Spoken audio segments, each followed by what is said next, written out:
नमस्कार. आज आपण बघूया चवळीच्या शेंगाची पारंपरिक भाजी.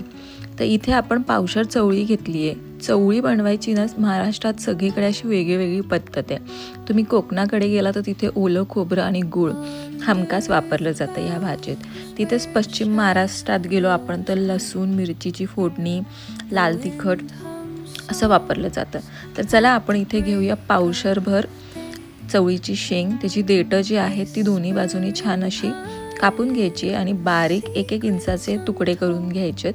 स्वच्छ पाण्यामध्ये धुवून घ्या आणि तुम्हाला अगदी वाटत असेल की छान कवळी आहे तुमची चवळीची शेंग तर तुम्ही पातेल्यात सुद्धा वाफ काढून घेतली तरीही चालेल किंवा परतून केली तरीही चालेल.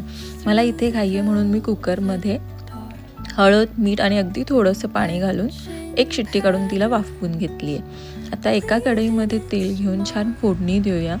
फोडणीसाठी तेल गरम झालं की सर्वात अगोदर मोहरी घालून घेऊया.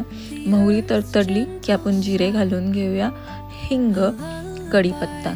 सोबतच मी इथे हिरवी मिरची सुद्धा घेतलेली आहे. हिरवी मिरची बारीक चिरून न घेता आपण फक्त त्याची मधनं एक चीर पाडून अशी घेणार आहे. तर अगदी जास्त तिखटाच्या मिरच्या असतील तरीही चालतील. सोबतच इथे मी लसूण घेतला आहे. तर लसूण ठेचून घ्यायचा आहे. मी पश्चिम महाराष्ट्राकडून आहे, सांगलीकडून. आमच्याकडे लसूण ठेचून घालण्याची पद्धत आहे. तो लालसर झाला की त्याच्यामध्ये आता बारीक चिरलेला कांदा घालून घेऊया. कांदाही गुलाबीसर रंगाचा होसपर्यंत परतून घ्यायचा आहे. अगदी 2 ते 3 मिनिटात कांदा छान गुलाबीसर रंगाचा परतून झाला की आपण मग घरगुतीच मसाले वापरणार आहोत. जसं मी सांगितलं की महाराष्ट्राच्याच काही भागांमध्ये ह्याच्यामध्ये बनवायची पद्धत खूप वेगळी आहे. तुम्ही मराठवाड्याकडे गेला तर मराठवाड्यामध्ये मसालेदार बनवायची पद्धत आहे.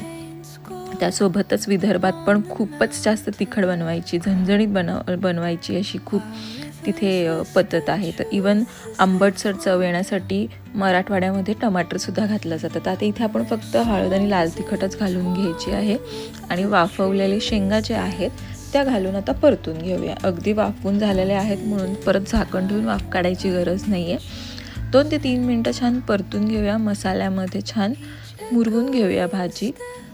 नंतर शेवटी आपण ओल्या नारळाची चव आणि कोथिंबीर घालून गरमागरम सर्व करूया. ही भाजी खूप चवीला छान लागते. चवीपुरतं मीठ घालून घ्या, ओल्या नारळाचा चव घालून घ्या आणि कोथिंबीर. अगदी चपाती असू द्या, भाकरी असू द्या किंवा गरमागरम वरण भात पण असला तरी ही भाजी तोंडी लावायला खूप मस्त लागते. आणि मला अजूनही आठवण येते, मी लहान असताना ना याला बरबट्टी म्हणायची आणि आईबरोबर भाजी आणायला गेली ना आवर्जून ही बरबट्टी घ्यायची आणि खायची. तुमच्या इथे काय म्हणतात ते सांगा.